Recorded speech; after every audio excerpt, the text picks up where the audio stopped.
fi bukuriha ya Allah, berkahilah umatku di setiap subuhnya. Mudah-mudahan kita mendapatkan keberkahan, subutul khair, tetap dalam kebaikan, waziyadatul khair, dan berlipat ganda ya kebaikan dari Allah Subhanahu wa taala, baik kebaikan untuk akhirat kita maupun kebaikan untuk dunia kita. Nah, di waktu yang penuh berkah, kita mengawali dengan berbagai ketaatan kepada Allah, diantaranya ada sambil kajian ilmu ya. Kita memohon kepada Allah, Allahumma inna nas'aluka ilman nafi'a, ya Allah kami memohon kepadamu ilmu yang bermanfaat, wa rizqan thayyiba, rezeki yang baik, wa amalan mutaqabbala, dan kita memohon seluruh amal kita diterima oleh Allah Subhanahu wa taala. Rabbana taqabbal minna innaka antas samiul alim. Ya Tuhan kami, ya taqabbal minna, terimalah berbagai ketaatan ya yang kami lakukan, innaka antas samiul alim. Nah, untuk hari ini kita akan sama-sama membahas tentang akidah ya. Di sini ada akidah salaf ya, para salafus salih, pejuang Quran Sunnah gitu ya. Di sini diantaranya ada Imam Abu Hatim Ar-Razi ya, sebagai tokoh Sunni, Imam Abu Zur'ah Ar-Razi. Nah, ini beliau adalah tokoh Sunni yang sejak usia 14 tahun sudah meneliti ya, terkenal dengan bukunya yang fenomenal ya, buku Jarh wa Ta'dil, bagaimana beliau meneliti gitu ya tentang kebenaran hadis gitu ya, yang betul-betul bisa diamalkan. Nah, diantaranya di sini adalah tentang mutiara akidah salaf. Nah, barangkali keyakinan kita tentang ini ya masih ada yang salah, karena tentang akidah atau keimanan ini banyak juga ya dimasuki misalnya dalam Islam yang garis keras seperti Khawarij, juga dari Syiah misalnya pemahamannya ada yang berbeda, misalnya kiblat sholatnya berbeda misalnya dan sebagainya. Nah, di sini kita akan meluruskan pikiran kita ya sesuai dengan yang seharusnya diyakini gitu ya. Nah, ini adalah sebuah terjemahan ya, yaitu syarah usul i'tiqadi ahli sunnah wal jamaah, bagaimana kita meyakini akidah ahlu sunnah wal jamaah ya. Yang ini sanadnya sampai ke Ibnu Abi Hatim tadi ya, bahwa di sini diawali dari mukadimahnya bahwa qala Abu Muhammad Abdurrahman bin Abi Hatim, bahwa Abu Muhammad Abdurrahman ya, putranya Abu Hatim Ar-Razi berkata bahwa sa'altu abi, aku bertanya kepada ayahku, yaitu ini ya, Aba Zur'ah, yaitu Abu Zur'ah Ar-Razi, an mazahibi ahli sunnah, tentang mazhab ahlu sunnah ya, tentang apa gitu ya, tentang fi usuliddin, yaitu dalam pokok-pokok agama, wa ma adaraka alaihi al ulama, ini yang diyakini para ulama, yang beliau subhanallah ya sudah melintang gitu ya, menjumpai fi jami'il amsar, dari seluruh negeri ya, wa ma ya'taqidani min zalik faqala, dan dijadikan sebagai keyakinan agama. Kemudian keduanya menjawab, adaroknal ulama, kami menjumpai para ulama ya, tentang pokok-pokok agama ini ya, fi jami'il amsar, di seluruh negeri Islam, hijajan, baik ke Hijaz, wa Iraqan ke Irak, wa Syam ke Syam, wa Yamanan ke Yaman. Fakana min mazhabihim, bahwa keyakinan mereka itu tentang akidah itu yang pertama adalah ya Mekah Madinah itu disebut Hijaz dulu ya, sudah beliau gitu ya menjumpai para ulama tentang akidah yang benar itu seperti apa gitu ya. Nah, kemudian dari mulai definisi iman, kan banyak ya definisi iman yang harus diyakini kita sebagai pengikut ahlu sunnah wal jamaah, adalah bahwa al iman iman itu adalah qaulun ya, ucapan, harus ada pengucapan ya, bahwa kita asyhadu alla ilaha illallah wa asyhadu anna muhammadar rasulullah, wa amalun, dan juga ada perbuatannya gitu ya. Nah,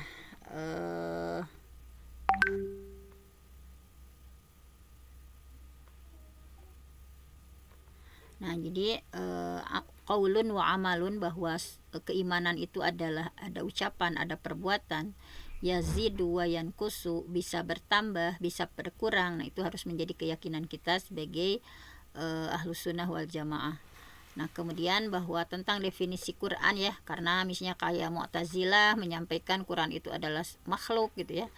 Nah, kalau kita Quran sunnah wal jamaah itu, Quran itu adalah kalamullah gitu, bahwa Quran itu adalah kalamullah, ucapan Allah ya, ghairu makhlukin, bukan makhluk gitu ya, bijami'i jihatihi, dari segala sisi. Nah, ini kita sudah aman ya, yang selama ini kita juga sudah meyakini bahwa Quran itu adalah kalamullah ya, bukan makhluk. Nah, kemudian takdir, tentang takdir, wal qadaru, dan takdir, khairuhu, baik takdir baik, wasyaruhu, takdir buruk, minallah azza wa jalla, semuanya ini adalah dari Allah azza wa jalla. Dan kita harus meyakini seyakin-yakinnya takdir yang baik ataupun buruk semuanya adalah datang dari Allah subhanahu wa ta'ala.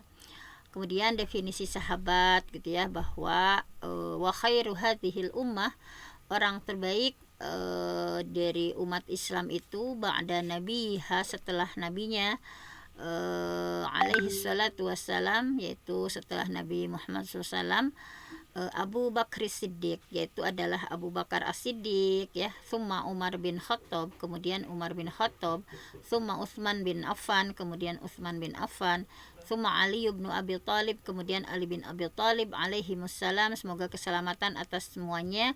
Wahum al-khulafaur rasyidun, mereka adalah para pemimpin yang rasyid ya, yang mendapatkan petunjuk, al-mahdiyun ya, al-mahdiyin. Nah, karena ada sebagian kelompok ya, diantaranya yang menjelek-jelekan para sahabat gitu ya, tidak, misalnya kayak di Syiah ya, tidak, mereka begitu benci terhadap Umar, Abu Bakar, Utsman gitu ya misalnya. Nah, kemudian diantara yang harus kita yakini juga bahwa wa annal asyarah, bahwa ada 10 orang ya, alladzi sammahum Rasulullah, yang disebut oleh Rasulullah, wa syahidalahum bil jannah, dan dipersaksikan mereka itu ada diantara sahabat itu ada penghuni surga ya, alama syahida bihi Rasulullah wa qauluhu al-haq, seperti yang dipersaksikan sendiri oleh Rasulullah bahwa sabda beliau itu benar gitu ya.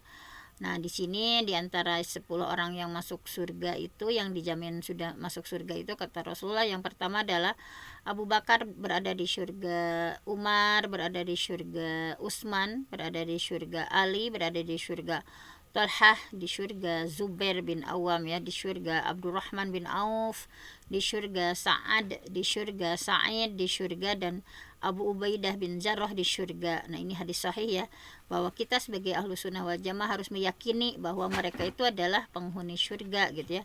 Wattarahum ala jami'i ashabi Muhammad wal kafu amma syajara bainahum. Jadi wattarahum, wajib mendoakan rahmat ya, ala jami'i ashab, kepada seluruh sahabat Nabi Muhammad SAW, wal kafu, dan menahan diri, amma syajara bainahum, membicarakan perselisihan yang terjadi di antara mereka. Kan dalam kadang dalam sirah itu ya, dalam sejarah itu ada misalnya kabar tentang perselisihan mereka, itu tidak lepas dari beberapa hal berikut ini. Kebanyakan dari sejarah itu ceritanya palsu ya, seperti menjelek-jelekan misalnya di antara mereka. Jika memang benar, sudah ditambah atau dikurangi oleh para pendusta. Di samping itu, dosa para sahabat sudah Allah ampuni ya, lewat taubat mereka, doa dalam ayat di atas ya, atau lewat amal solih mereka.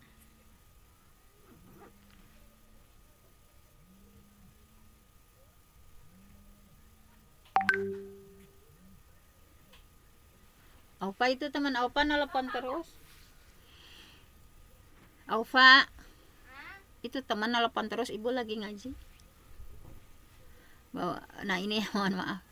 Nah jadi kita jangan sampai percaya ya, misalnya tentang yang sering di sejarah gini, keburukan tentang para sahabat ya, bahwa diantaranya kebanyakan ceritanya itu palsu. Jika memang benar ditambah atau dikurangi oleh para pendusta, kita harus meyakini bahwa dosa para sahabat sudah Allah ampuni lewat tobat mereka, doa dalam ayat tadi ya, atau lewat amal solih mereka, atau melalui beratnya musibah yang menimpa mereka. Apalagi setiap mereka adalah mujtahid. Ketika salah, mujtahid itu dapat 1 pahala, misalnya jika ijtihadnya salah dapat 1 pahala, dan jika mendapatkan benar ya, ijtihadnya 2 pahala. Nah, maka Ahlussunnah diam, jadi tidak mengkritik atau atas perselisihan yang terjadi misalnya antara Ali ya dan Muawiyah misalnya, atau yang semisalnya. Nah, kita lebih baik as-sukut ya, diam, tidak mengkritik misalnya. Nah, kemudian selanjutnya adalah ketika bahwa Allah itu ada di mana gitu ya.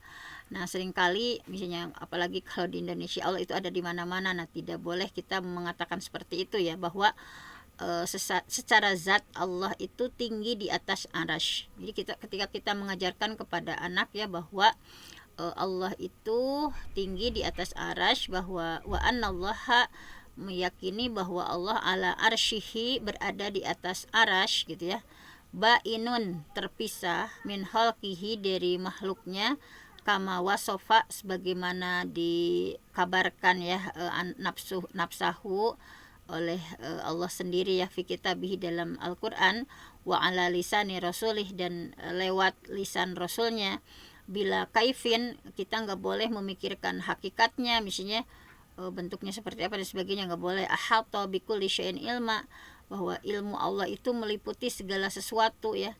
Laisa kamitslihi syai'un wa huwas samiul basir, tidak ada yang serupa dengan Allah, dan Allah itu as-sami, maha mendengar, al-basir, maha melihat gitu ya, dalam surah Asy-Syura ayat 11. Nah, jadi tadi ya bahwa tidak boleh memikirkan hakikatnya tadi ya, bahwa zat Allah pokoknya ada di atas arasy, sementara ilmunya di mana-mana menjangkau seluruh makhluk. Nah, jadi Ahlussunnah menetapkan ketinggian Allah tanpa menyerupakan dengan makhluknya, bahwa Allah itu dialah tinggi sesuai dengan keagungan dan kemuliaan Allah. Nah, jadi ketika ditanya oleh anak kecil ya misalnya, Allah itu ada di mana? Allah itu ada di atas arasy gitu ya. Nah, yang bainun min khalqihi, terpisah dengan makhluknya. Nah, kemudian bagaimana nih tentang melihat Allah, karena ada kelompok tertentu juga yang tidak mempercayai gitu ya, bahwa kita sebagai Ahlussunnah wa annahu tabaraka wa ta'ala, sesungguhnya Allah ya tabaraka wa ta'ala, yang maha berkah maha tinggi, yuro, nanti itu bisa dilihat fil akhirah, di akhirat, oleh penduduk surga ya, yarahu ahlul jannah. Nah, penduduk surga nanti akan melihat bi absarihim, dengan mata telanjang ya, wa yasmauna kalamah, dan mereka akan mendengarkan ucapan Allah gitu ya, kaifa syaa wa kama syaa, bagaimana caranya dan sepertinya apa hakikatnya sesuai yang Allah kehendaki. Jadi kita harus yakin bahwa mudah-mudahan ya kita menjadi penduduk ahli surga yang bisa melihat Allah dengan mata telanjang, kemudian mendengar ucapan Allah gitu ya. Nah, jangan sampai kita berpikir kaifa syaa wa ma syaa gitu ya, bagaimana caranya dan seperti apa hakikatnya, itu adalah sesuai yang Allah kehendaki. Nah, kemudian tentang keabadian surga dan neraka. Nah, dalam perspektif Ahlussunnah bahwa wal jannatu haqqun, bahwa meyakini bahwa surga itu benar, wan naru haqqun ya, bahwa neraka itu benar adanya gitu ya. Wahuma, dan keduanya itu makhlukoni, adalah makhluk yang layan fiani abadan, tidak akan pernah sirna selama-lamanya. Wal jannatu thawabun, dan surga adalah balasan li auliyaihi, bagi kekasih Allah. Wan naru iqab, dan neraka adalah hukuman li ahli maksiyatihi, bagi ahli maksiat. Illa man rahimallah azza wa jalla, kecuali yang mendapatkan rahmat dari Allah azza wa jalla. Nah, kemudian ini sirat ya, kita harus sebagai Ahlussunnah harus meyakini bahwa wasiratu haqqun, meyakini bahwa sirat itu benar adanya gitu ya.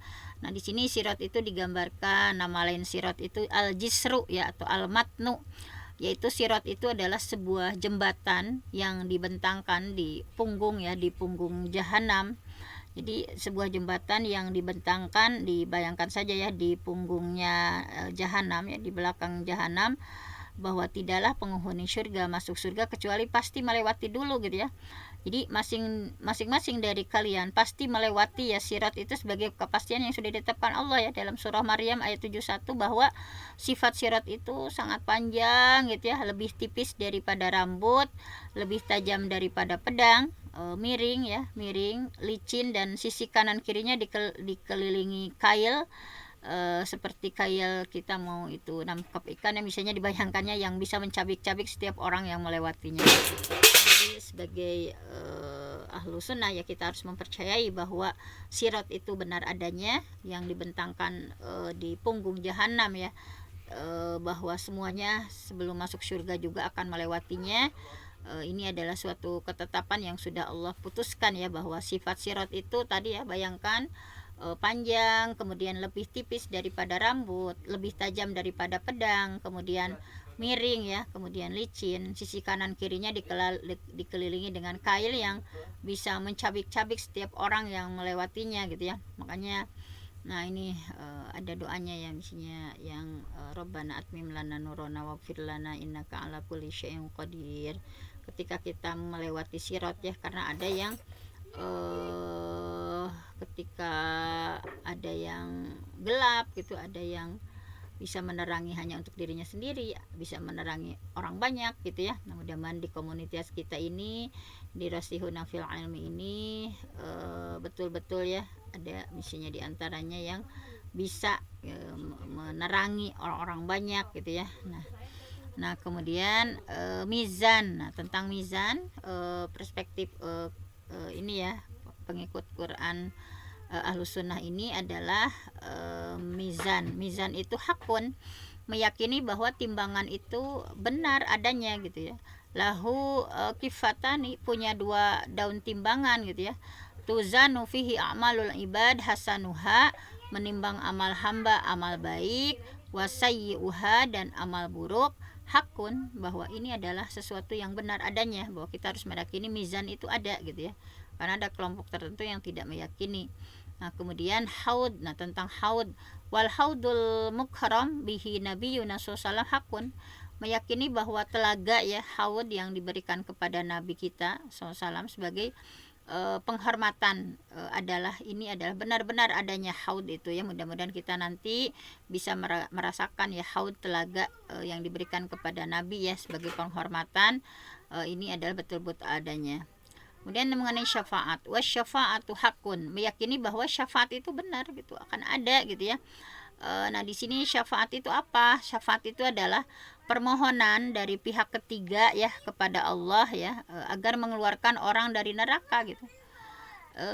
Bahwa syafaat jenis ini diingkari oleh Khawarij ya, bahwa Khawarij itu mereka tidak membenarkan adanya syafaat gitu ya, karena di sisi mereka, menurut pendapat mereka, pelaku dosa besar itu kafir gitu, dan akan kekal di dalam neraka selama-lamanya gitu ya, tidak bisa dikeluarkan dari neraka lagi gitu ya. Padahal syafaat ini, nah betul-betul ya permohonan, misalnya kita akan mendapatkan syafaat dari baginda Rasulullah gitu ya. Nah nauzubillah ya, karena kan orang-orang mukmin walaupun mukmin tetapi kezaliman lebih besar dirinya dibanding kebaikan, maka akan di neraka dulu gitu ya. Kemudian nanti dibersihkan di sungai kehidupan, misalnya ada tulisan di keningnya alumni jahannamiyun gitu ya. Nah makanya kita harus meyakini bahwa syafaat itu benar adanya ya, kita bisa mendapatkan syafaat. Misalnya diantaranya kita sering ya melakukan doa ya setelah azan, misalnya itu juga diantara menjadi sababiah kita akan mendapatkan syafaat ya, pertolongan dari Nabi Muhammad Shallallahu Alaihi Wasallam ya. Kemudian hari kebangkitan. Nah mengenai yaumul ba'ats, hari kebangkitan itu, wal ba'su mim ba'dil maut hakun, bahwa kebangkitan adalah, kematian adalah benar adanya gitu ya, bahwa manusia akan dibangkitkan. Misalnya ada yang dibangkitkannya dengan dimuliakan oleh Allah, tetapi ada juga nanti misalnya kayak orang yang suka terlibat dengan riba, ya tahabatuhu syaitan, maka dibangunkan itu seperti orang yang kerasukan setan.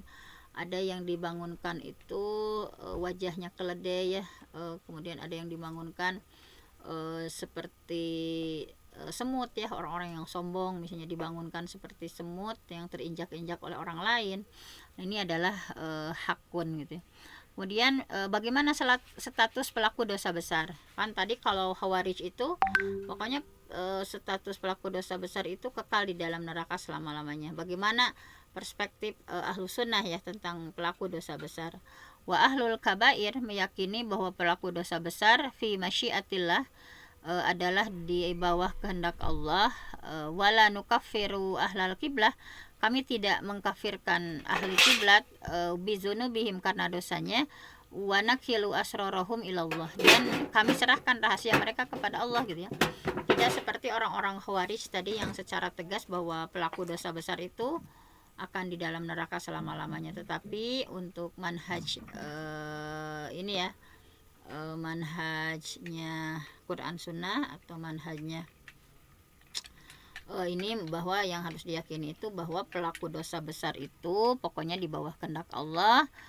Kita tidak boleh mengkafirkan ahli kiblat ya karena dosanya misalnya, dan kami serahkan rahasia ini kepada Allah. Nah, maksudnya di sini ada ya bahwa pokoknya yakin ya, yakni setiap dosa yang ada hukumannya di dunia, misalnya kalau seperti mencuri dipotong tangan misalnya atau laknat ya seperti suap misalnya, kemudian jika bertaubat maka Allah ampuni gitu, jika belum bertaubat sampai meninggal maka ini yang dimaksud dengan penulis gitu ya. Nah, bahwa seperti itu.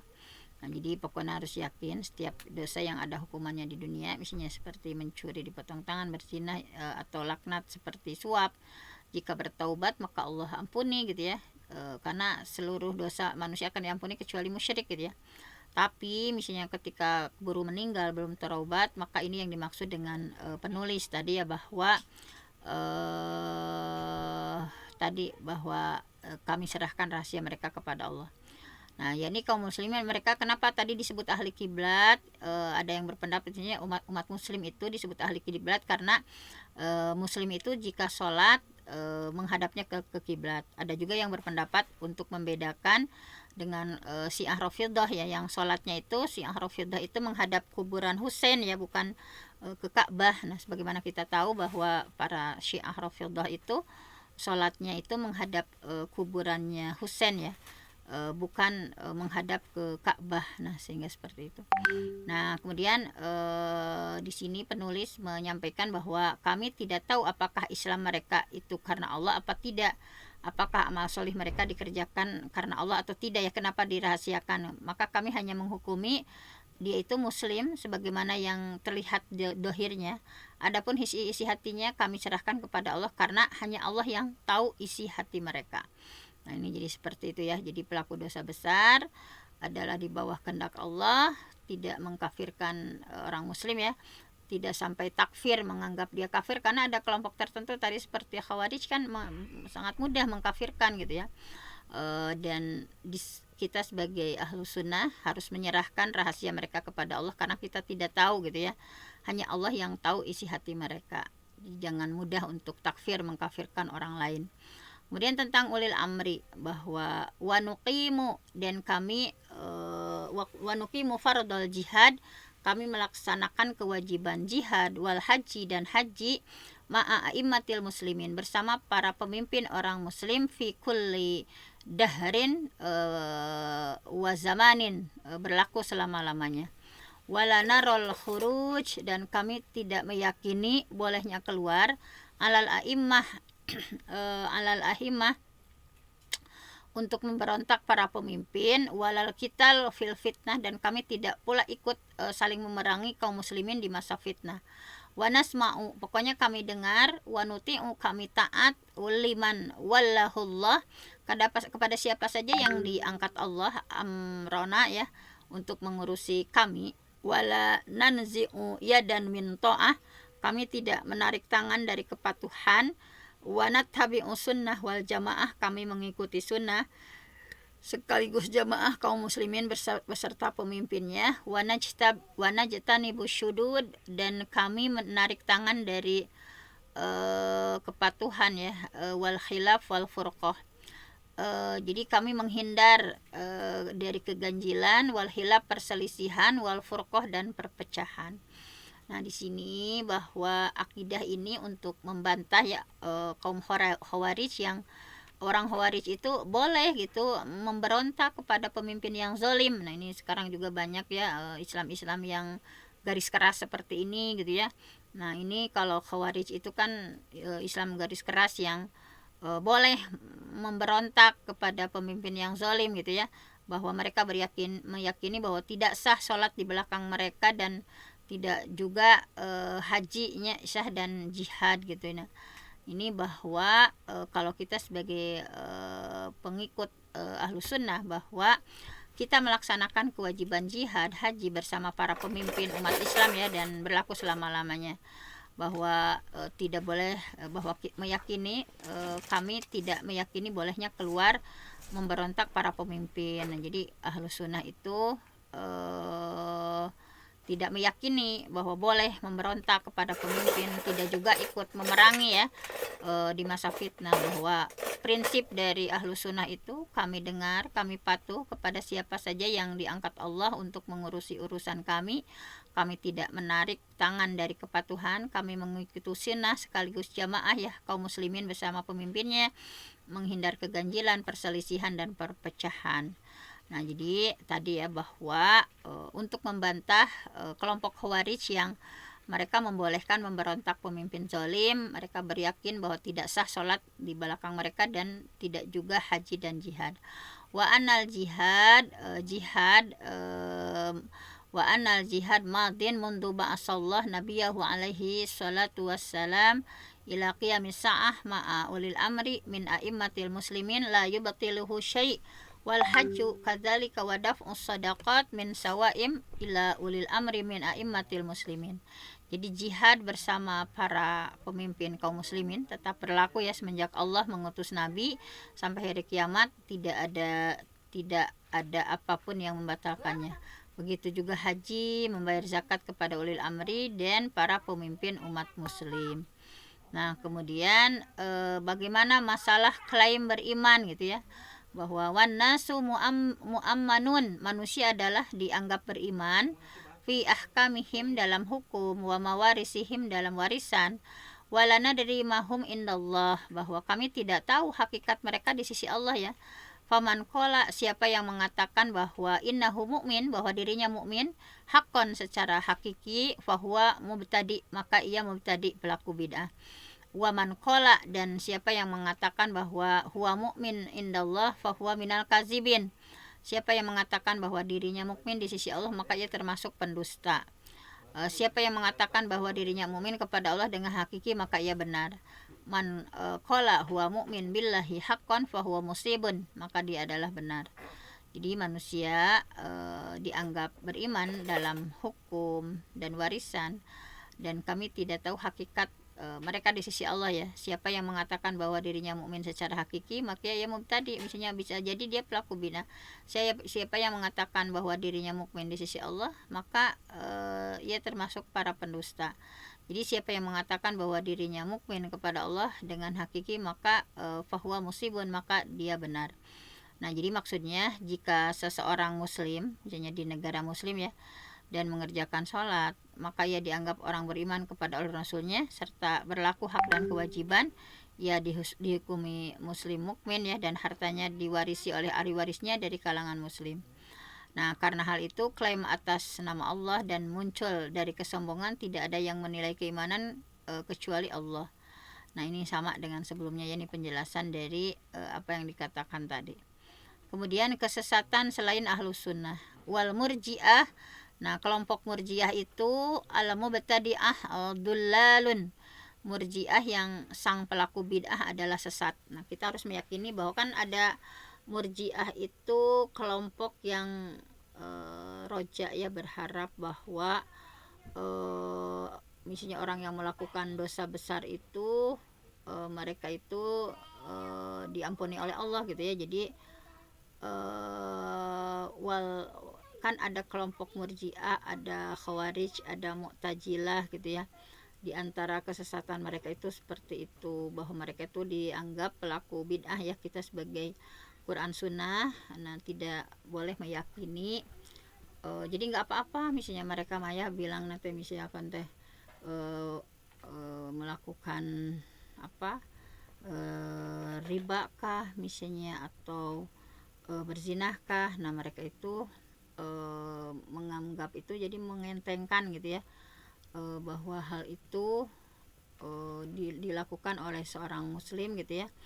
Nah misalnya kemudian kalau qadariyah itu juga al-mubtadi'ah, sama pelaku bid'ah dan dulal dan sesat. Siapa dari mereka yang mengingkari bahwa paman ankara minhum anallaha la ya'lamu lam yakun qabla ayyakuna fahuwa kafir gitu ya.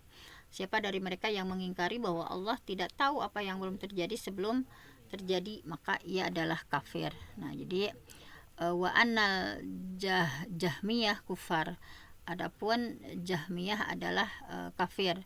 Wa anna rafidah rafadul Islam, orang-orang yang terlepas dari Islam atau kafir.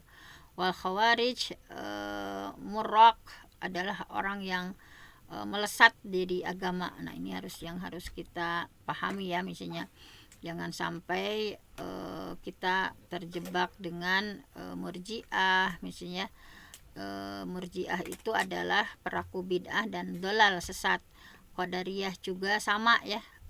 Qadariyah itu kan sama sekali kan ada Jabariyah, ada Qadariyah ya. Kalau Qadariyah itu bahwa misalnya kita sukses itu tanpa ada campur tangan Allah, misalnya bahwa kita bisa kaya, misalnya tidak ada campur tangan dari Allah gitu ya. Kalau Jabariyah kan sebaliknya, bahwa manusia itu seperti wayang misalnya, bahwa manusia itu tergantung Allah ya sebagai dalang yang itunya. Kalau Qadariyah sebaliknya gitu ya, mereka sangat optimis gitu, apa yang mereka lakukan itu adalah dari diri mereka sendiri, misalnya dia sukses atau kaya itu tanpa ada campur tangan dari Allah Subhanahu wa taala misalnya. Dan itu adalah bid'ah sesat. Barang siapa yang mengingkari bahwa Allah tidak tahu apa yang belum terjadi sebelum terjadi, maka ia adalah kafir. Kemudian harus diyakini bahwa Jahmiyah juga kafir, Rafidhah juga ya, yang sudah terlepas dari Islam, mereka itu kafir. Wal khawarij muraq gitu ya, orang khawarij juga adalah orang yang melesat dari agama. Nah kemudian Quran itu bukan makhluk gitu ya, bahwa kayak Mu'tazilah menganggap Quran itu makhluk misalnya. Man za'ama, barang siapa yang meyakini anal Quran makhluk, bahwasanya Quran adalah makhluk, fahuwa kafirun billahil azim, maka dia kafir kepada Allah yang maha agung gitu ya. Kufron, kekafiran, yankulu anil millah, yang mengeluarkan dari agama gitu ya. Waman syakka fi kufri, siapa yang ragu atas kekafiran, mimman yafham fahuwa kafir, padahal ia mengerti maka dia kafir gitu. Waman syakka, barang siapa yang ragu fi kalamillah, atas kalam Allah, fawaqafa, seperti diam, syakkan dengan keraguan, fihi yakul, dengan mengatakan la adari makhluk atau ghairu makhluk bahwa jahmi, aku tidak tahu apakah Quran itu makhluk atau bukan, maka ia adalah seorang Jahmiyah. Pokoknya kita harus meyakini bahwa Quran itu adalah kalamullah, Quran itu bukan makhluk. Karena barang siapa yang meyakini bahwa Quran adalah makhluk, maka dia sudah kafir kepada Allah gitu ya, dengan kekafiran yang mengeluarkan dari agama gitu ya. Siapa yang ragu atas kekafiran misalnya ya, padahal ia paham, maka dia kafir. Yang ragu misalnya Al-Quran itu tadi ya, ragu apakah makhluk atau bukan makhluk, maka dia adalah seorang Jahmiyah. Nah itu harus hati-hati ya. Kemudian waman waqafa fil Quran, siapa yang bersikap diam atas Al-Quran jahilan karena bodoh, maka dia diajari ya, ulima wa buddi'a, dan dibid'ahkan, walam yukafir, dan tidak dikafirkan. Misalnya karena emang nggak tahu, misalnya emang itu nggak tahu, maka ulima diajarkan, buddi'a dan dibid'ahkan, walam yukafir, tetapi tidak dikafirkan. Waman qala, siapa yang mengatakan bahwa lafzi bil Quran, lafadzku dari Quran, makhlukun, adalah makhluk, fahuwa jahmi, maka ia Jahmiyah. Awil Quran bilafdi, atau mengatakan Quran dari lafadzku adalah makhluk, fahuwa jahmiyun, maka ia Jahmiyah juga.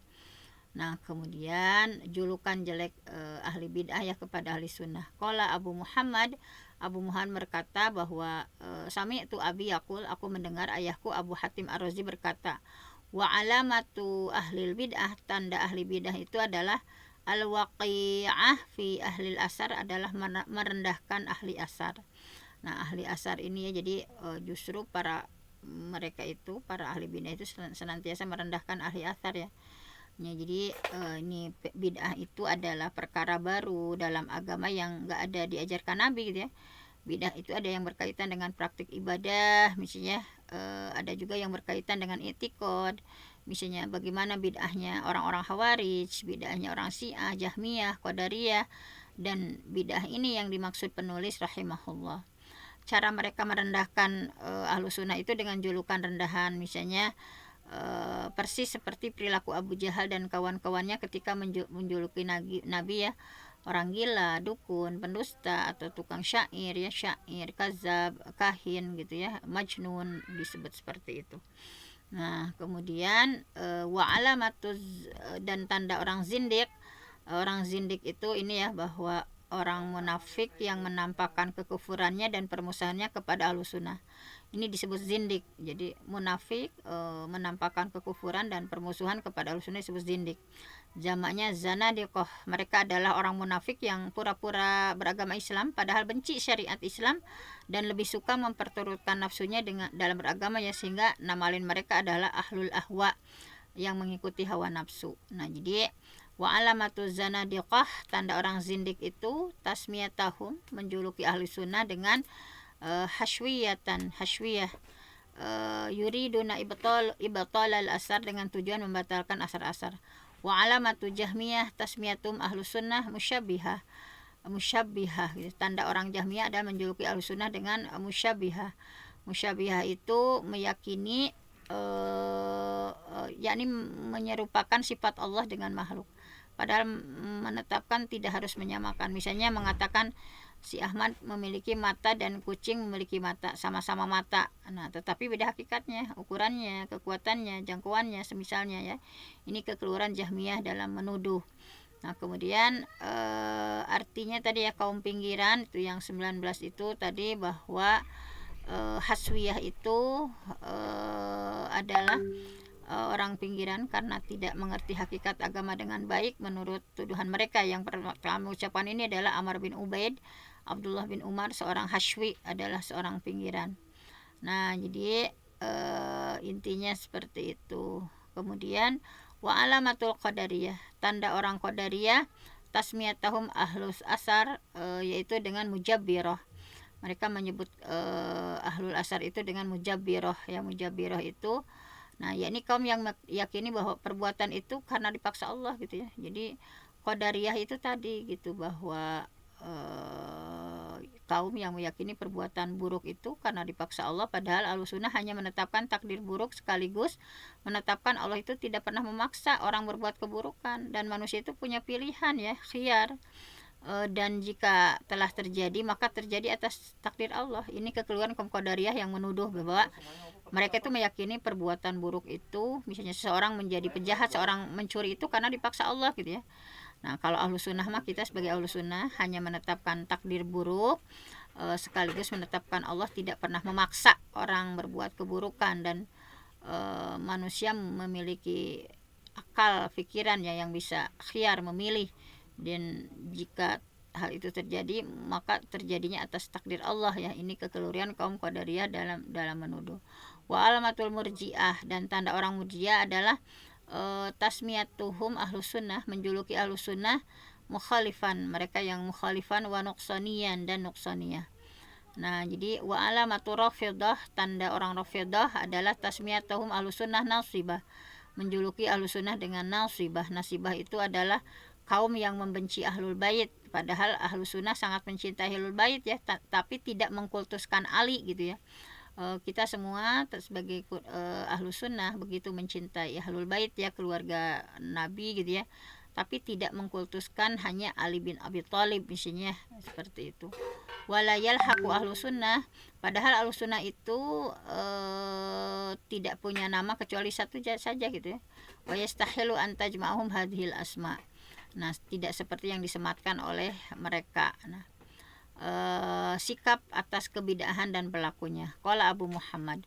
Abu Muhammad berkata, wa sami'tu abi wa Aba Zar'ah, aku mendengar ayahku dan Abu Zur'ah ya'murani bihijron, keduanya menyuruh agar menjauhi ahli zaik, pelaku kesesatan, wal bid'ah dan bid'ah, yughalidani dengan sangat keras ya, fidzalika asyaddat taghlid, keras dalam melarang seperti ini. Jadi pokoknya harus menjauhi. Nah, kemudian wayun kironi, dan harus mengingkari ya, wad al kutub, memasukkan pendapat dalam kitab biro'in fi ghairi asar, bukan asar-asar gitu ya. Wayan hayani, keduanya melarang an majalisata ahlil kalam, duduk bersama ahli kalam ya, wa nazar fi kutubil mutakalimin, dalam kitab mutakalimin atau ahli filsafat, wa yakulani, dan keduanya berkata, wala la yuflihu sahibu kalamin abadan, ahli kalam itu tidak akan beruntung selama-lamanya. Nah, ini ya. Nah, sudah disampaikan bahwa di antaranya itu ya untuk meyakinkan akidah kita gitu ya. Jangan sampai kita terkadang membaca buku itu ya, misalnya oh ini pemikiran qadariyah nih, sangat qadariyah, banyak terjebak ya, misalnya sekarang misalnya pemikiran itu baik itu qadariyah, jabariyah, tadi yang disebutkan ahlul bid'ah itu ya, murji'ah, qadariyah, rafidhah, misalnya kita mohon perlindungan kepada Allah, mudah-mudahan kita ditetapkan oleh Allah pengikut ahlu sunnah gitu ya, mengikuti sunnahnya Rasulullah Shallallahu Alaihi Wasallam. Nah, hanya itu saja yang bisa disampaikan. Mudah-mudahan ada manfaatnya, khususnya bagi saya, umumnya untuk kita semua. Yang benar datangnya dari Allah, yang salah dari saya sendiri. Aku qouli hadza wa astaghfirullah li wa lakum. Allahu ya'khudhu bi aidina ila ma fihi khairul lil Islam wal muslimin. Assalamualaikum warahmatullahi wabarakatuh. Waalaikumsalam warahmatullahi wabarakatuh. Silahkan Bun Dalia, kayaknya Bunda Nur udah di sekolah ya. Terima kasih kepada guru kita Al-Mukarramah Bunda Dr. Hajah Fenty yang sudah menyampaikan materi. Jazakillah khairan katsiran, mudah-mudahan Allah membalas dengan pahala yang berlipat ganda. Mudah-mudahan apa yang disampaikan menjadi ilmu yang bermanfaat untuk kita semua. Rabbana fa'na bima 'allamtana, Rabbi 'allimna alladzi yanfa'una, Rabbi faqihna wa faqih ahlana wa qurrati lana fi dinina. Amin.